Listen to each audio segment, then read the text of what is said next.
Got the shirt, boys. You like the shirt? It's been a very hot minute since we talked about the MLW Sim League, even though Madigan's been busting my balls for at least a few months now to go ahead and make a video on this.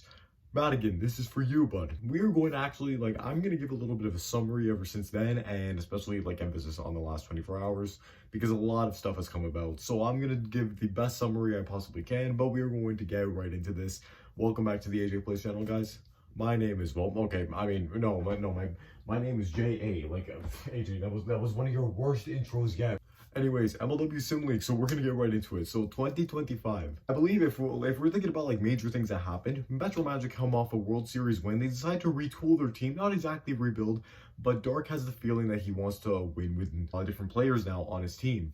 And the other really big move that happened, Astros and Penguins, the Atlantic Astros and my Polar Penguins ended up coming into the MLW Sim League, and they were the two expansion teams that joined in the NL and AL respectively. I ended up with the first overall pick. I drafted Edwin Noel. However, that did not last very long. As the season progressed, the team of Derek White, Edwin Noel, Andy Durant, and Jack Agner, I decided, let's be a little bit adventurous here.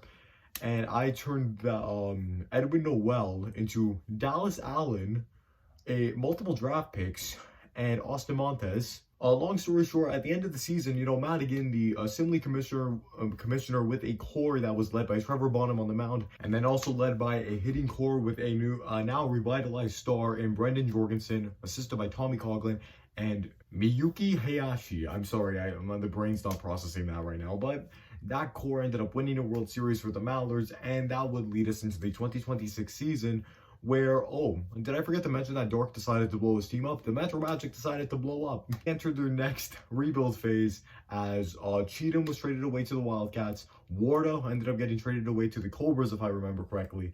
And from there, I acquired Robles, and Jason Chadwick was sent to the Gators, who were trying to build a super team. At this point, they had Nick Saylor, Sean Flynn, Landon Holly, Jason Chadwick, and 2023 first overall draft pick Landon Holly. You could tell the NL was going to win the World Series from the beginning, because each and every team, even the Eagles, who were the worst team, they still had a record of 8-10 at the end of the season. That entire league was full of stars everywhere, they were stacked.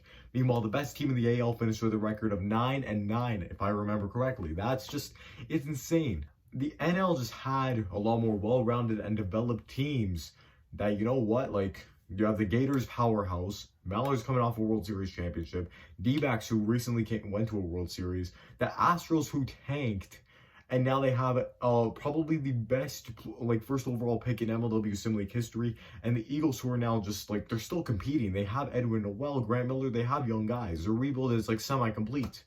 As for the AL, Wildcats, Cobras, and Breads, they're still trying to contend, but they still have records around the 500 mark.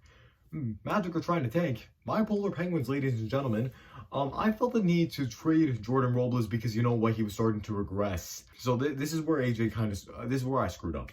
The Penguins end up falling to 2-7. The Penguins end up reaching a point of 2-10. They decide, we're gonna blow it up. We need to start from scratch. I realized at this point that I accelerated the rebuild accelerated our team's process way too much. I tried to contend. It's not going to happen unless I actually take time to develop. Dallas Allen was traded to the Downtown Diamondbacks in exchange for 2 draft picks, and it came to a point where the Great Lakes Gators reached desperation. Landon Holly blows another game, another series. Nick Saylor's just not a great 5-star pitcher, and it comes to a point where Shule sends this paragraph that you see on the screen. He is frustrated as all hell. You could tell how pissed off this poor kid is that his team that he built, I give credit to him, because he turned a team full of shit in the 2022 season to this, but it just didn't work. What did he do? Traded away his entire minor league system plus Landon Holly for Trevor Bonham. And that splash was enough to propel the Gators to World Series champions, as they ended up beating the Coastal Cobras 3-0 in the World Series. You can tell that the NL was dominant the entire way in the 2026 season. Now, there's an interesting little side note that is brewing in the AL, something called the Tank Bowl. We both suck. Both teams are bad. In the very last slate, very last series, it's Polar Penguins versus Metro Magic. We have each other's draft picks. So the winner of the series gets the higher odds. Polar Penguins end up winning the Tank Bowl. they ended up winning the Tank Bowl. You know, I expected that, you know what, I'd get maybe a top 2 pick. I'd be fine with a top 2 pick. Then it blows up in my face, okay? Because now we're going to get to the part that happened last night. That happened actually when I'm uploading this a few nights ago. Draft lottery blows up in my face. I somehow dropped to 4th. It is what it is because I still have Chris Cheetam, who somehow is a 4-star pitcher. I trade away, so I feel the need to go ahead and make a move. I have to get a pick, like I tanked the season so I can go ahead and get the next Edwin Noel, the guy that I should have kept, who's developed to a 4.5 or like 4-star at this point. He's stupid. So, you know, we go over to the Western Wildcats and we trade Chris Cheetam, the 4th overall pick, and just Jonathan Kraft, which doesn't make a difference. The night continues because all I see 10 minutes later, Landon Holly, who was traded from the Gators to the Mallards, ends up going from the Mallards to the Cats now as they trade away their ace now, along with Chris Cheetam, another 4-star pitcher, as well as the draft pick that I gave them.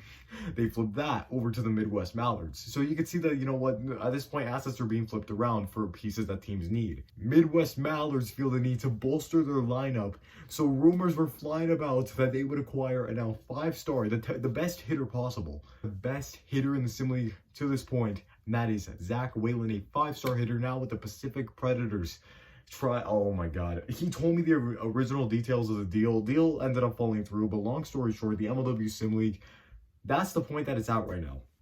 If this isn't enough to convince you to join the MLW Sim League Discord server and keep up with all the chaos, I don't know what it is, like what else can convince you, because you know what, you might think that you're completely lost. Let me just show you. I'm gonna post the rosters right here. You can see the players on each team, the ratings, like on the last 2 World Series champions, you got the Mallards in 2025, Gators 2026. There you go. I'm telling you, this is the place you gotta be, man. You gotta come in here. Like, they may be very late games at night. Like, for Eastern time, you know, it's like anywhere from 12 a.m. to 2 a.m. that we do these games.